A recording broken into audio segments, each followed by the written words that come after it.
अस्सलामुअलैकुम नाज़रीन, मैं हूं एहतशाम गिलानी और मैं आपको अपने इस चैनल उर्दू स्टैक में खुशामदीद कहता हूं और मैं उम्मीद करता हूं कि आप खैरियत से होंगे।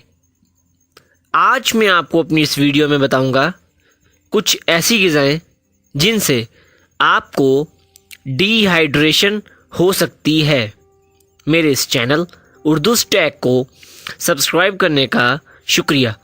और अगर आपने अब तक मेरे इस चैनल उर्दू स्टैक को सब्सक्राइब नहीं किया तो इसको अभी सब्सक्राइब करें और हमारी हर रोज़ नई और मालूमाती वीडियो हासिल करें।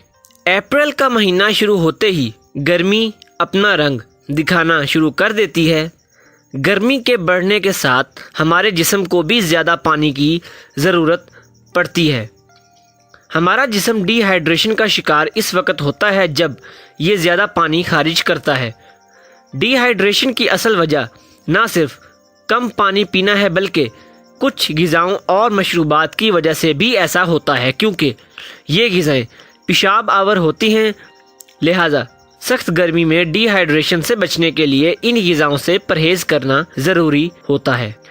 सख्त गर्मी में सोडे की ठंडी बोतल किसे अच्छी नहीं लगती, लेकिन वर्ल्ड हेल्थ ऑर्गेनाइजेशन की एक तहकीक के मुताबिक शुगर वाले सॉफ्ट ड्रिंक्स, खासकर डाइट मशरूब, जिस्म को पानी पहुंचाने की बजाय उल्टा जिस्म के टिश्यूज से पानी को ख़त्म कर देते हैं। इसमें मौजूद कैफ़ीन पेशाब आवर होती है जिससे बार बार पेशाब आता है।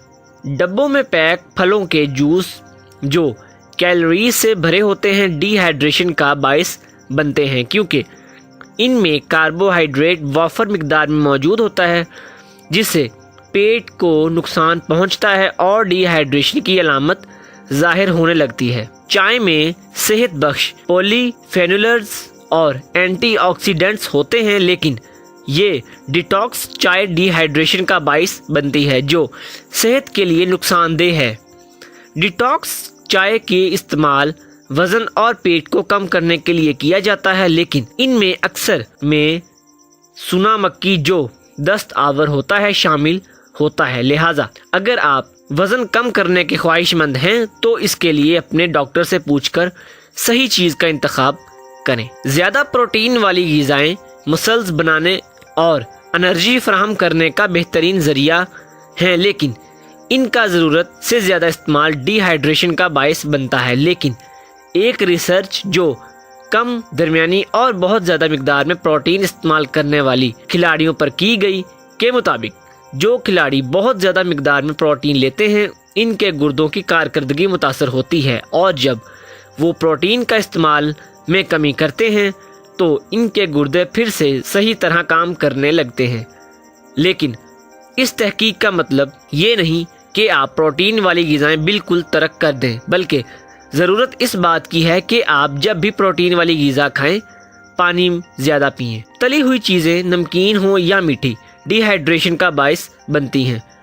इन्हें खाने के बाद प्यास ज़्यादा लगती है और आप इसके साथ सोडा ड्रिंक भी ले लेते हैं। लिहाजा अगर आप फ्रेंच फ्राइज़ या नगट्स खाने का इरादा रखते हैं तो इसके साथ सोडा ड्रिंक्स की बजाय सादा पानी पीने की कोशिश करें। आलू की चिप्स और पॉपकॉर्न भी जिस्म में पानी की कमी का बायस बनते हैं। आपका स्नैक्स जितना ज़्यादा नमकीन होगा आपको इतनी ही ज़्यादा प्यास लगेगी। इसलिए जब भूख लगे तो नमकीन स्नैक्स की बजाय अपने लिए सब्जियों और हम्स का इंतखाब करें, क्योंकि मज़ेदार होने के साथ इनमें प्रोटीन और फाइबर भी मौजूद है जिससे पेट देर तक भरा रहता है। फ्रोजन खानों का इस्तेमाल आजकल हद से ज्यादा बढ़ता जा रहा है। बने बनाए ये खाने एक तरफ तो लोगों को सहूलत फराहम करते हैं, लेकिन दूसरी तरफ इनमें मौजूद नमक की वाफर मिकदार सेहत के लिए निहायत मुज़र है। ये ना सिर्फ जिस्म में पानी की कमी पैदा करते हैं बल्कि ब्लड प्रेशर और दिल की बीमारी का बायस भी बनते हैं। तो नाज़रीन, ये थी मेरी आज की वीडियो। अगर आपको मेरी ये वीडियो पसंद आई है तो इसको लाइक करें, इस पर कमेंट्स करें और सब्सक्राइब करना मत भूलिएगा। अब मैं एहतशाम गिलानी आपसे इजाज़त चाहता हूँ। इंशाल्लाह नेक्स्ट वीडियो में मुलाकात होगी। तब तक के लिए अपना बहुत सा ख्याल रखिएगा। अल्लाह हाफिज़।